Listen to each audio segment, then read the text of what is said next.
Hello class 10th students.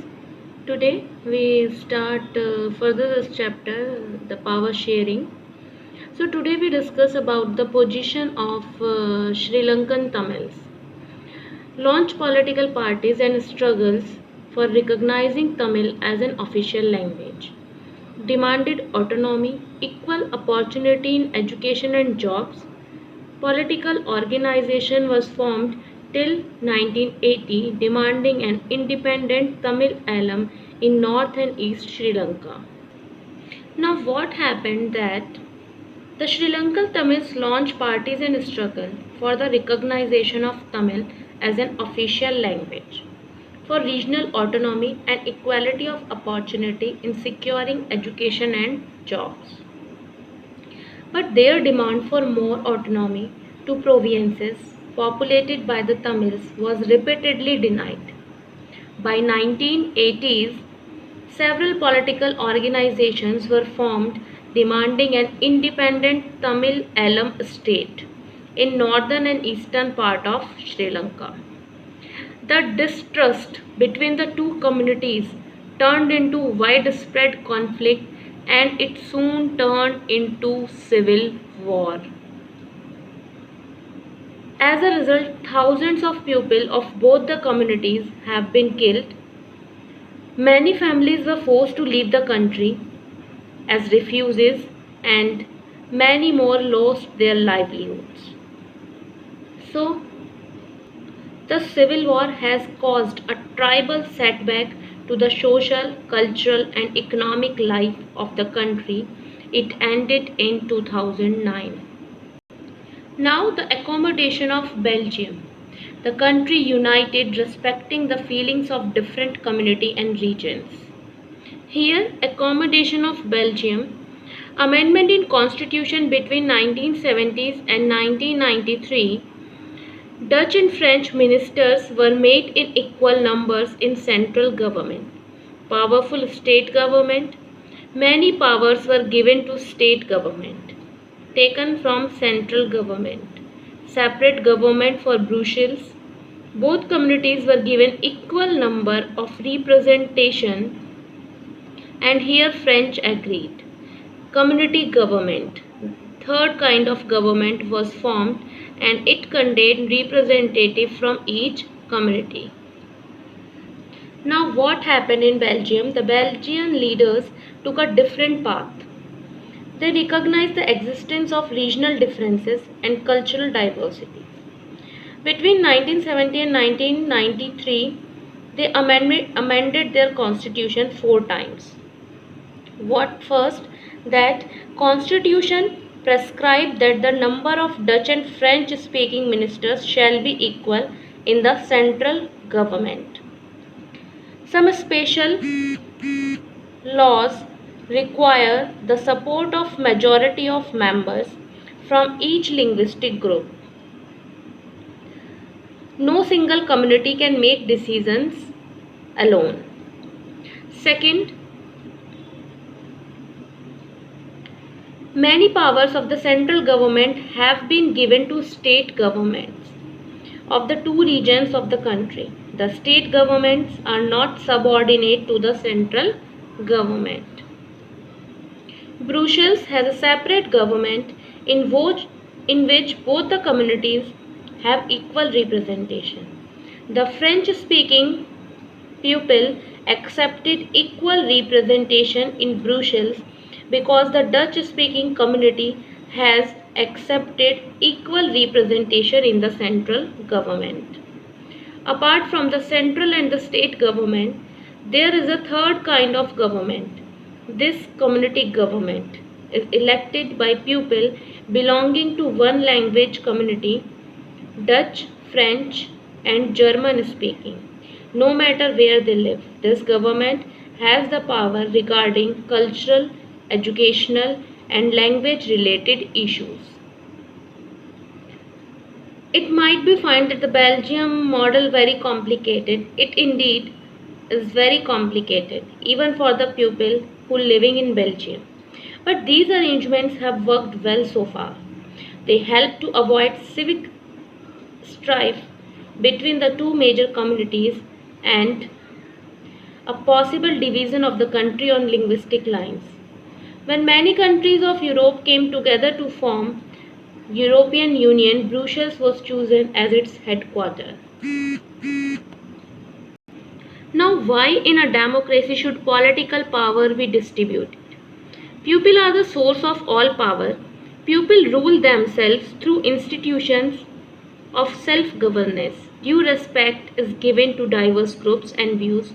All have a voice in shaping public policies. Now, why power sharing is desirable in a democracy? There are two reasons.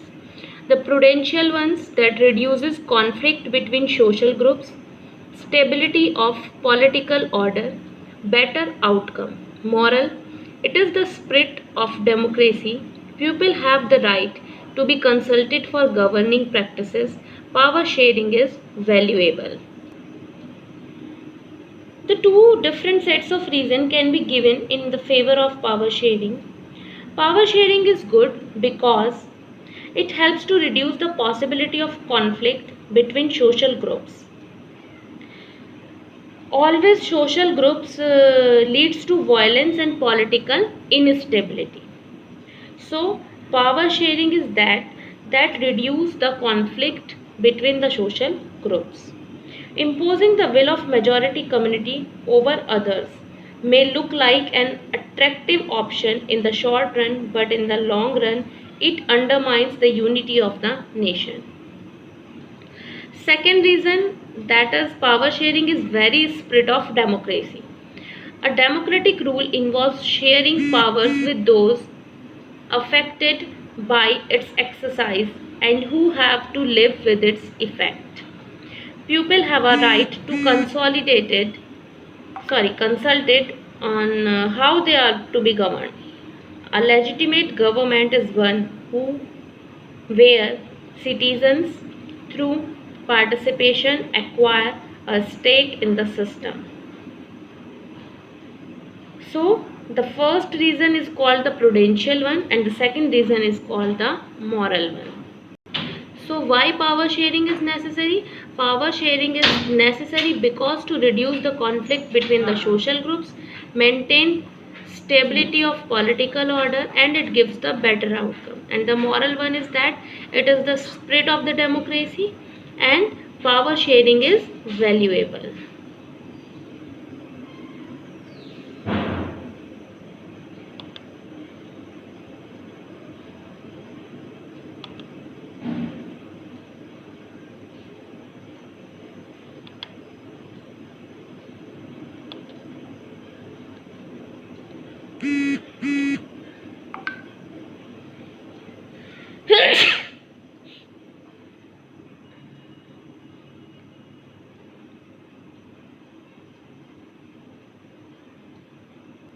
Now, the forms of power sharing result in balance of power. Each organ checks the other. Horizontal distribution, and it allows different organs to exercise different powers. All ministers, government officials are responsible to center state assemblies. No organ gets unlimited power. A system of check and balances. Judges can also check the work of other organs amongst different organs of government, legislature, executive and judiciary.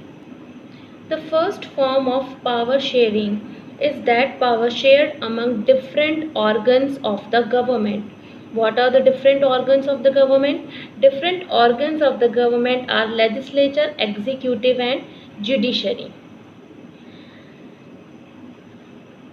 Now, such a separation ensures that none of the organs can exercise unlimited power. Each organ checks the others. Means the legislature check the executive and executive check the judiciary. Or we can say the judiciary check the legislature and executive.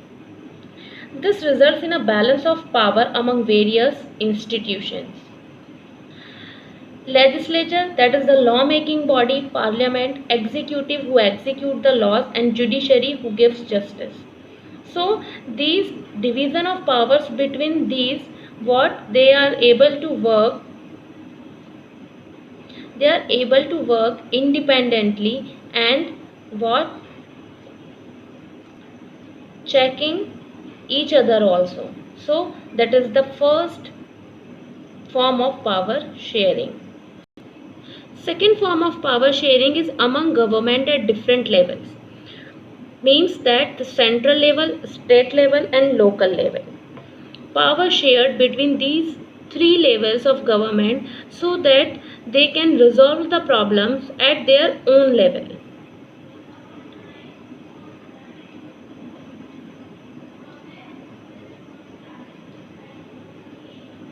If the problem occurs at central level, then it's solved at central level, and if the problem occurs state and local level, then it can be solved there.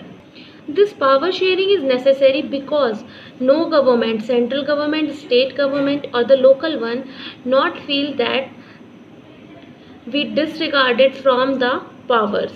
So everyone has equal powers and have independence to do their own work. Now the third form is the power shared among different social groups, that is based on religious and linguistic groups. Religious group means various different religions, and the linguistic group that based on the different languages. As community government in Belgium is a good example of this arrangement. Accommodate social diversities who would feel otherwise alienated. Fourth form of government power sharing is that power shared between the political parties, pressure groups and movement influence those in power. In a democracy, the citizens must have to freedom to choose the various contender for power. And in our country, we see that there is a competition between the political parties, and that competition does not want that power should be in one hand. In the long run, power is shared among different political parties that represent different ideologies and social groups. Sometimes this kind of sharing can be direct when two or more parties form an alliance to contest election. If their alliance is elected, they form a coalition government and thus share power. In a democracy, we find interest groups such as those of traders, businessmen, industrialists, farmers, and industrial workers.